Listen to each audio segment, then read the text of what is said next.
and you go left, right, that's a full point, because it's half, half, because those are separate movements, and they're the wrong arm, okay? So it's very, very important that you train and make sure that that's an automatic position. So like, for me, what I always remind myself of is as I rechamber the front kick, I always put my opposite hand as an assisting position. So you're going to be counter-rotated on that load so that when you step out, then you'll automatically be in that nice double punch position. Okay, so let's go ahead and practice that. Okay, fit, 2 feet. Remember, nice and slow, nice and relaxed. Okay, turning left. 1, low up. Front kick, double punch. 2. Good. Everybody make sure you're in a long front stance, bend that front knee. Okay, turning to the right. Low block. 3. No one should be squared up right now. Turn your shoulders and your hips so you're at a nice 30-degree angle. Okay, front kick, double punch. 4. That's it. Okay, now, as we step to the front, this is where we're going to have that nice open load again. Assisting hand is closed, rear hand is open, and inside knife hand, 1. This should have just a very slight bend at your neck level at the base of the neck. Let the shoulders turn. And as you step forward, this hand closes, turns over, becomes an assisting hand, and 2. Okay, now as we step to the back stance, I'm going to mirror you guys so you can see. What you're going to do, there we go, is you're going to step up with your left foot. Your left hand is going to come underneath. As you step out, that hand is going to pass in front of the other arm and single knife hand strike. Take that chambered hand, make sure it's on the belt. Not above, not in front of the body, but all the way back. Elbow should be to the back wall.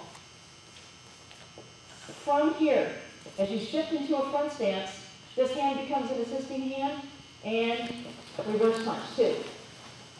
Okay, now, I want you guys to all remember where you're at, and I want you to all move in closer. This is a big thing in the form. Okay, remember where we're at. Because this happens anytime you have a form where you shift from back stance to front stance.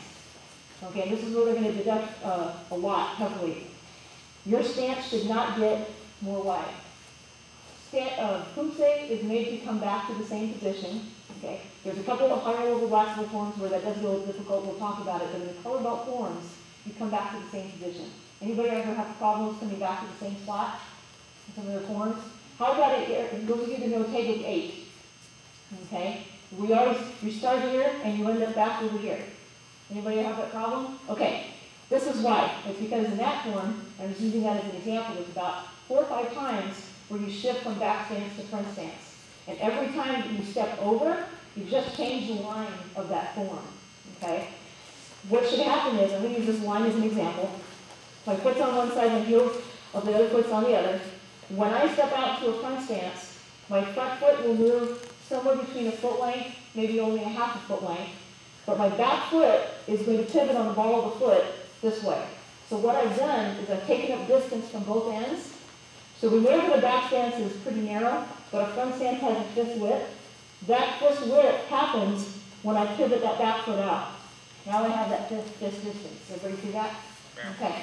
That's something, once again, it took me way more than 1 day to get. So this is something is a training tool.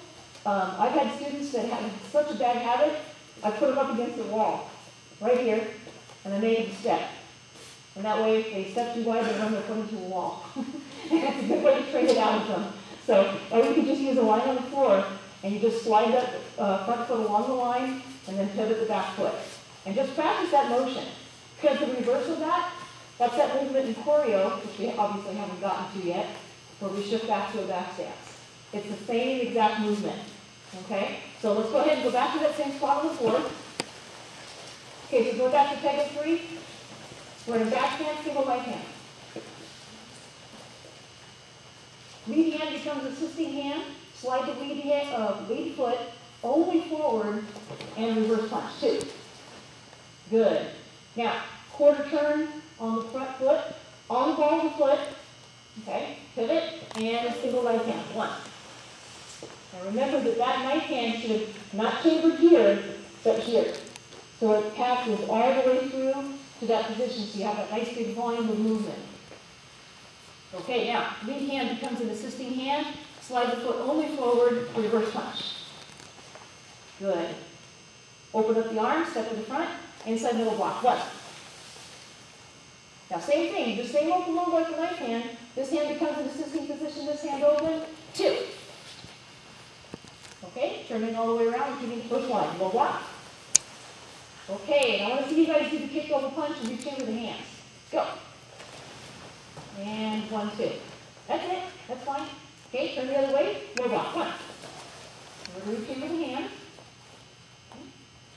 Okay. There you go. And front kick over punch. 2. 1 and 1, 2. Good. Really rotate those shoulders. That's the other thing about rotation.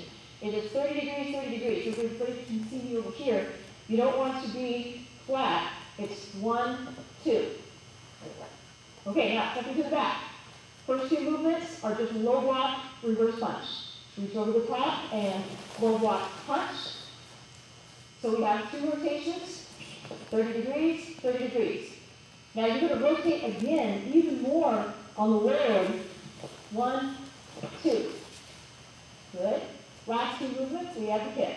Okay, kick, low block punch. Good. And again, kick, low block punch, yeah. Boom. And turn. Okay, relax. Some of us, it's been a while since we've been teeth, if you don't remember that much, that's okay.